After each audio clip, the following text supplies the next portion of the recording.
अस्सलाम वालेकुम स्टूडेंट्स, आज मैं डिफाइन कर रहा हूँ पास्ट पार्टिसिपल एडजेक्टिव।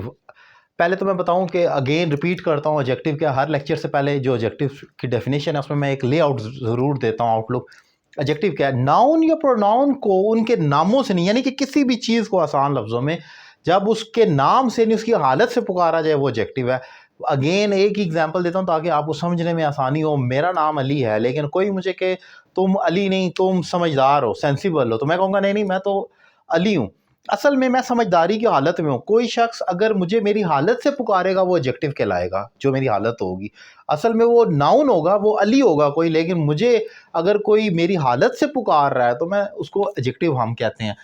अब होता क्या है, इंग्लिश में बाज़ जगह कुछ हालतों को बयान करने के लिए जो हालत किसी चीज़ की गुजर चुकी होती है, गुजरी हुई हालत को बयान करने के लिए हमारे पास कोई एडजेक्टिव नहीं होता।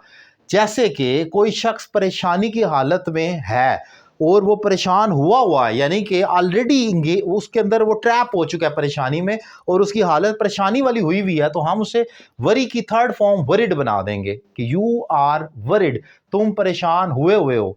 फ्राइटेंड भी कहा जाता है, स्केर्ड भी कहा जाता है, खौफजदा। तुम खौफजदा हुए हुए हो, यू आर स्केर्ड। या आई वाज स्केर्ड, मैं खौफजदा हुआ था, यानी कि मेरी हालत खौफजदगी की हुई हुई थी। तो इस सेंस में याद रखें। इसी तरह शी इज मैरिड। अब मैरिड एक लफ्ज़ है, ये किसी भी फिक्रे में नॉन फाइनाइट वर्ब है, प्रेजेंट पास्ट फ्यूचर जिधर मर्जी लिखें, लेकिन मैरिड ही लिखना है। क्यों?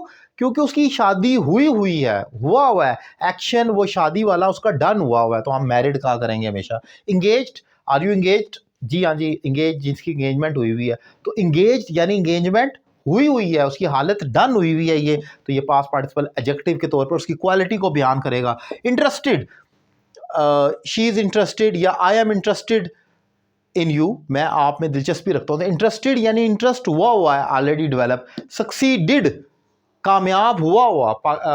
शी सक्सीडिड यानी कि वो कामयाब हुई है। अगर मैं दूसरा लफ्ज़ लिखूँगा शी हैज़ सक्सीडिड, का मतलब है वो कामयाबी हासिल कर चुकी है, वो वर्ब है।